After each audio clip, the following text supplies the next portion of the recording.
రాగమంజరి మాయమ్మ పేరు తలవనోళ్ళు లేరు మేస్తిరి కళాకారుల ఫ్యామిలీ మరి నే గజ్జ కడితే నిద్రపోదు నిండు రాత్రి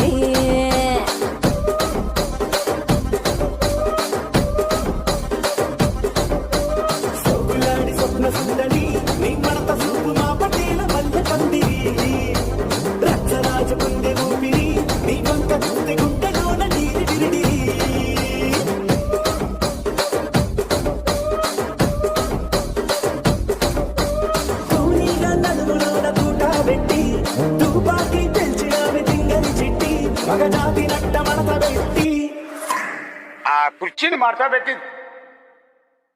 కుర్చీని మార్చబెట్టి